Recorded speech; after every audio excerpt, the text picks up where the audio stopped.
Hello guys, what is up? My name is Pradeep Kumar.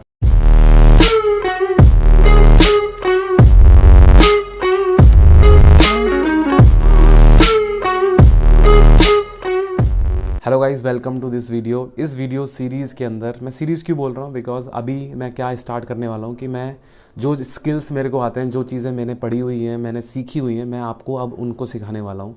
तो इसी कड़ी में मैं आपको सिखाने वाला हूँ प्रोग्रामिंग लैंग्वेजेस। तो प्रोग्रामिंग लैंग्वेजेस, कई तरह की प्रोग्रामिंग लैंग्वेजेस मार्केट में हैं भाई।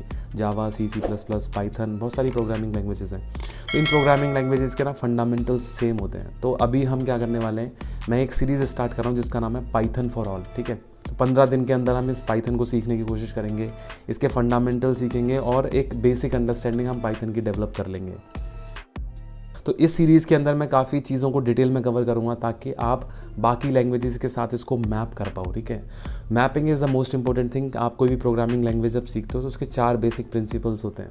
ठीक है, वो मैं अभी आपके साथ डिस्कस करने वाला हूँ, कंप्यूटर स्क्रीन पे ले जाऊँगा आपको। उससे पहले मैं बताना चाहता हूँ कि इस सीरीज़ के अंदर हम पाइथन सीखेंगे। 15 दिन का एक बेसिकली क्रैश कोर्स मान लीजिए इसको। और इसके अंदर मैं जो रिसोर्स यूज़ करूँगा वो W3 स्कूल होगा, बिकॉज वो ऑलरेडी वहाँ पे बहुत अच्छे आर्टिकल्स हैं। हम उनका इस्तेमाल करेंगे और उनको अच्छे से एक्सप्लेन करूँगा, और अपनी जो नॉलेज है, अपना जो एक्सपीरियंस है मेरा प्रोग्रामिंग लैंग्वेजेस का था, तो वो भी साथ ही साथ आपके साथ शेयर करने की कोशिश करूँगा। तो I am very excited for this particular series. अगर आप भी एक्साइटेड हैं तो प्लीज़ मेरे चैनल को सब्सक्राइब करिए। अगर कोई भी रीड कर सकता है ना चीज़ों को और थोड़ा बहुत अंडरस्टैंडिंग है चीज़ों की, तो मैं पाइथन उसको सिखा सकता हूँ। दैट आई कैन बैट कि मैं किसी को भी पाइथन सिखा सकता हूँ जिसको पढ़ना आता है। तो मैं ऐसा क्यों बोल रहा हूँ, मैंने अभी मेरा छोटा भाई 9th क्लास में है, उसको मैंने पाइथन सिखाई, उसने अभी एक गेम डेवलप किया है। तो यार, सिखाना is one of my key skill. I love teaching. So let's just begin by basically introducing you on my laptop screen. तो चलिए लैपटॉप स्क्रीन पर चलते हैं। चलिए इस चैप्टर सीरीज़ को स्टार्ट करते हैं। सबसे पहला जो स्लाइड होने वाला है वो है कि भाई हर लैंग्वेज के बारे में बात करेंगे हम। हर लैंग्वेज के बारे में बात नहीं करेंगे कि सिमिलरिटीज़ क्या होती हैं। हर लैंग्वेज के अंदर कुछ ना कुछ सिमिलरिटीज़ होती हैं जिनके बारे में हम डिस्कस करने वाले हैं। तो मेरा जितना एक्सपीरियंस है उसके हिसाब से मैंने 4 पार्ट में डिवाइड किया लैंग्वेजेस को। सबसे पहला होता है कि बेसिक्स। हर लैंग्वेज के ना कुछ बेसिक्स होते हैं कि उसके अंदर कंपाइलर यूज़ हो रहा है, इंटरप्रेटर यूज़ हो रहा है, और उससे रिलेटेड कुछ आर्टिकल्स पढ़ लिए कि भाई इस और इस लैंग्वेज में डिफरेंस क्या है, कौन सी चीज़ें गूगल ने, फॉर एग्जांपल जैसे बड़े बड़े एप्लीकेशंस हैं, कौन से एप्लीकेशंस पाइथन में बने हैं, कौन से एप्लीकेशन जावा बने हैं। जैसे अमेज़ॉन का सारा काम जो होता है ना वो जावा के अंदर होता है, गूगल का मोस्टली काम पाइथन के अंदर होता है। ये सारी चीज़ें होती हैं। तो कौन सी चीज़, इससे थोड़ा एक्साइटमेंट बनता है किसी पर्टिकुलर लैंग्वेज को सीखने का, राइट। तो अब सबसे पहले हम बेसिक्स में पढ़ते हैं। यही सब चीज़ें कि छोटे मोटे आर्टिकल्स पढ़ लिया आपने और कंपाइलर और इंटरप्रेटर के बारे में जान लिया कि भाई क्या होते हैं ये सब। दूसरा इसी में सब सेक्शन आता है कि वेरिएबल्स कैसे लिखते हैं। कि फॉर एग्जांपल आपको एक वेरिएबल बनाना है, कुछ चीज़ें उसके अंदर स्टोर करनी है, तो इनके बारे में पढ़ा जाता है कि भाई नॉर्मल मुझे एक एडिशन का प्रोग्राम लिखना है तो कैसे मैं वेरिएबल बनाता हूँ, क्योंकि जावा के अंदर अलग तरीके से बनाए जाते हैं, पाइथन के अंदर बहुत ही सिंपल तरीका होता है। ठीक है, तो वेरिएबल्स होते क्या हैं, स्टोरेज मैनेजमेंट वगैरह क्या होता है, वो सब चीज़ें पढ़ी जाती है इसके अंदर। फिर इसमें ऑपरेटर्स आते हैं, कमेंट्स कैसे लिखे जाते हैं, प्रेसिडेंस क्या होती हैं ऑपरेटर्स की, R value, L value, syntax किस तरह का है, क्या डिफरेंस है सिंटेक्स में एक दूसरे से, और different type of data types, और भी बहुत सारी छोटी मोटी चीज़ें होती है इसके अंदर जो हमें पता होनी चाहिए। उस लैंग्वेज स्पेसिफिक चीज़ होती है। जैसे कोई लैंग्वेज है, for example Hindi, English, Sanskrit या फ्रेंच, कोई भी लैंग्वेज, तो हर लैंग्वेज के ना स्पेसिफिक कुछ लाइक वो होते हैं, अल्फ़ाबेट्स होते हैं, उसके अंदर कुछ वर्ड्स किस तरह से फॉर्म किए जाते हैं, सेंटेंसेस किस तरह से बनाए जाते हैं। सिमिलर एनोलॉजी हम प्रोग्रामिंग लैंग्वेजेस में भी लगाते हैं कि सेम प्रिंसिपल पे कि अगर मुझे इंग्लिश सीखनी है तो मैं क्या क्या चीज़ें सीखूंगा। उसी तरह से जैसे हम प्रोग्रामिंग लैंग्वेज सीखते हैं तो उसके बेसिक कंपोनेंट्स होते हैं कि अगर आपने ये पढ़े तभी उस पर आप कुछ बिल्ड कर पाओगे। अगर आपने इंग्लिश सीखी है तभी तो आप बोल पा रहे हो अच्छे से, राइट। तो उसी तरह से यहाँ पे भी कंपोनेंट्स होते हैं। तो एक कंपोनेंट्स आपको थोड़े स्ट्रेंथन करने पड़ते हैं।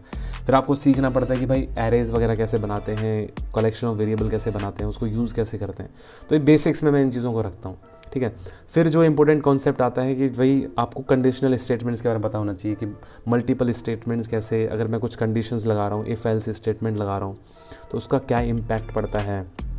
तो उसके अंदर भी बहुत सारे कॉन्सेप्ट्स आते हैं, जैसे conditional statement, if else, ladder if else, loops आते हैं उसके अंदर। लूप बहुत ही इंपॉर्टेंट कॉन्सेप्ट होता है। Break statement, continues statement. तो ये सारी चीज़ें ना हर लैंग्वेज के अंदर कॉमन मिलेंगी आपको। ऐसा नहीं होगा कि किसी लैंग्वेज के अंदर कंडीशनल स्टेटमेंट के बारे में बात ही नहीं हो रही है। तो ये कॉन्सेप्ट्स हैं जो प्रोग्रामिंग लैंग्वेजेस इंप्लीमेंट करती हैं अपने अपने तरीके से। जावा किसी और तरीके से करती है सिंटैक्स वाइज, पाइथन किसी और तरीके से कर रही है, C++ किसी और तरीके से कर रही है सिंटैक्स वाइज। ओके, तो ये कॉन्सेप्ट्स हैं जिनको आपस में अलग अलग लैंग्वेजेस इंप्लीमेंट कर रही हैं।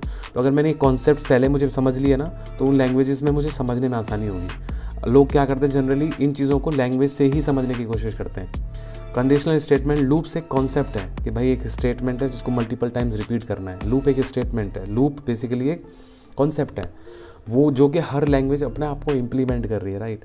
तो लोग जनरली सोचते हैं कि लूप है तो वो पाइथन में ही है, इसी तरीके से लिखा जाता है, लूप का मतलब वही होता है। ऐसा नहीं होता है। लूप इज़ अ कॉन्सेप्ट जो लैंग्वेजेस अलग अलग तरीके से अपने आप के अंदर इम्प्लीमेंट करती हैं। फिर कॉन्सेप्ट्स आते हैं आपके फंक्शंस एंड क्लासेस के, कि भाई फंक्शंस कैसे डिफाइन करते हैं, फंक्शंस का यूज़ क्या होता है, क्यों बनाते हैं फंक्शंस, रिकर्सिव फंक्शंस क्या होते हैं, क्लासेस क्या होती हैं, ऑब्जेक्ट्स क्या होते हैं। आप छोटे मोटे प्रोग्राम बना के देखते हो जिससे आपको आइडिया लगता है कि अगर मुझे फंक्शंस और क्लासेस बनाने पड़ जाएँ इस पर्टिकुलर लैंग्वेज के अंदर तो मैं बना पाऊँ। अपने आप को इतना सक्षम बनाना पड़ता है कि आप ये सारी चीज़ें लिख पा रहे हो, ठीक है, कर पा रहे हो, आप आसानी से कर पा रहे हो। फिर जो लास्ट स्टेप आता है कि भाई आप डेटा स्ट्रक्चर्स एंड उनकी इम्प्लीमेंटेशन आप करके देख लो एक लैंग्वेज के अंदर। अगर आपने चारों चीज़ें कर ली ना तो आप 70 to 80% of the language is done, ठीक है। बाकी कुछ स्पेसिफिक कॉन्सेप्ट्स आते हैं जो कि आप ओवर द ईयर्स आप काम करते करते सीखते हैं चीज़ों को, ठीक है। तो ये 4 कंपोनेंट्स होते हैं फंडामेंटल कंपोनेंट किसी भी प्रोग्रामिंग लैंग्वेज को सीखने के। अगर आपने ये सीख लिए तो आप बेसिकली आपने बैकबोन सीख ली हर प्रोग्रामिंग लैंग्वेजेस की, और फिर उनको आप इम्प्लीमेंट करके देख सकते हो। तो ये आसानी से आप ब्रेक कर सकते हो चीज़ों को। तो इसी कड़ी में हम पढ़ेंगे पाइथन को, इसी कंपोनेंट्स में तोड़ के रखेंगे उसको कि बेसिक्स पहले पढ़ेंगे उसके, फिर कॉन्सेप्ट्स पढ़ेंगे, फंक्शंस क्लासेस देखेंगे और उनके अंदर डेटा स्ट्रक्चर्स को इंप्लीमेंट करने देंगे। जैसे ही हमारा ये पार्ट होगा ना 70 to 80% हमारा पाइथन कंप्लीट हो जाएगा। तो guys thank you so much for watching this particular introduction video. I hope to see you in the next video. Bye bye, take care, नमस्कार।